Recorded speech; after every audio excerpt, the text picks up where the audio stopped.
আমি খবৰটো পাইছোঁ। আমি ইয়াত আহি যেতিয়া পাইছোঁহি, আহি পোৱালে আমি দুখন দোকান আমি মানে জ্বলি হৈছে আৰু ভিতৰে প্ৰায় দোকানবিলাক জ্বলি গৈছিলে আৰু ইয়াৰ পৰা একো এটা বস্তু আমি বচাব পৰা নাই। সম্পূৰ্ণৰূপে জুইত ভস্মীভূত হৈ গৈছে আৰু ইয়াৰ পৰা একো নাই পোৱা আৰু আমি সম্পূৰ্ণৰূপে জুই ভস্মীভূত শেষ হৈ গৈছে। ছখনকৈ দোকান সম্পূৰ্ণৰূপে জুইটো আমি ভবা মতে ফাৰ্মাচী যিখন আমাৰ ফাৰ্মাচী আছে, ফাৰ্মাচীখনৰ পৰাই উৎপত্তি হৈছে, মানে সেইডোখৰ পৰা আৰম্ভ হৈছে বুলি ভাবিছোঁ। কাৰণ আমি যেতিয়া আহি পাইছোঁহি তেতিয়া এইটো ছাইডৰ পৰাই জুইটো, ফাৰ্মাচীখনৰ ছাইডটোৰ পৰাই জুইটো আৰম্ভ হৈছে আৰু আমাৰ এতিয়া বিশেষকৈ অসুবিধা হ'ব। আমাৰ যিখন চিকিৎসা সেৱা আগবঢ়াই থকা আমাৰ ফাৰ্মাচী, সেইখনে বৰ্তমান ভস্মীভূত হৈ গৈছে আৰু সেইখনৰ পৰা আমাৰ ইয়াৰ পৰা মানুহৰ এতিয়া অসুবিধা হ'ব। পোৱাদোৱা লাগোতে জুই আমি আহি পোৱালে মানে জুইটো দেখা পাইছোঁ। মোটামুটি গোটেইকেইখন দোকানৰ ভিতৰটোহে চলি গৈছে সেই সময়ত। এইটো ছখন দোকান ন? ছখন সম্পূৰ্ণৰূপে ভস্মীভূত হৈ গৈছে। কি দোকান আছে? ফাৰ্মাচী এখন আছিলে, গেলামাল দোকান আছিল, তাৰপিছত মনোহাৰী মালৰ কছমেটিক দোকান আছিলে। এনেদৰে সাম্ভাৱ্য কিমান 70-80 লাখ টকাৰ ওপৰত হ'ব।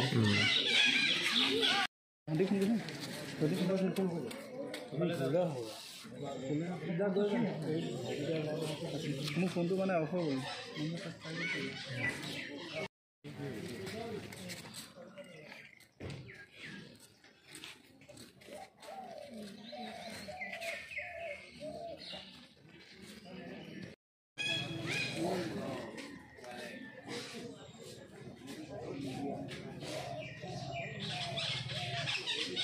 পোৱাদোৱা লাগিছে।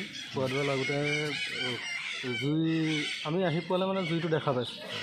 মোটামুটি গোটেইকেইখন দোকানৰ ভিতৰটোহে চলি গৈছে সেই সময়ত। একেইখন দোকান আৰু কিমান ক্ষতি হ'ল বুলি ভাবিছে? এতিয়াতো ছখন দোকান ন? ছখন সম্পূৰ্ণৰূপে ভস্মীভূত হৈ গৈছে। কি দোকান আছে?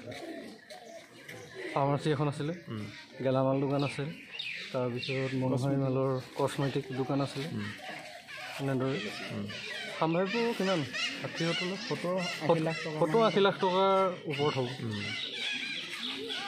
আমি খবৰটো পাইছোঁ। আমি ইয়াত আহি যেতিয়া পাইছোঁহি, আহি পোৱালে আমি দুখন দোকান আমি মানে জ্বলি হৈছে আৰু ভিতৰে প্ৰায় দোকানবিলাক জ্বলি গৈছিলে আৰু ইয়াৰ পৰা একো এটা বস্তু আমি বচাব পৰা নাই। সম্পূৰ্ণৰূপে জুইত ভস্মীভূত হৈ গৈছে আৰু ইয়াৰ পৰা একো নাই পোৱা আৰু আমি সম্পূৰ্ণৰূপে জুই ভস্মীভূত শেষ হৈ গৈছে। ছখনকৈ দোকান সম্পূৰ্ণৰূপে জুইটো আমি ভবা মতে ফাৰ্মাচী যিখন আমাৰ ফাৰ্মাচী আছে, ফাৰ্মাচীখনৰ পৰাই উৎপত্তি হৈছে, মানে সেইডোখৰ পৰা আৰম্ভ হৈছে বুলি ভাবিছোঁ।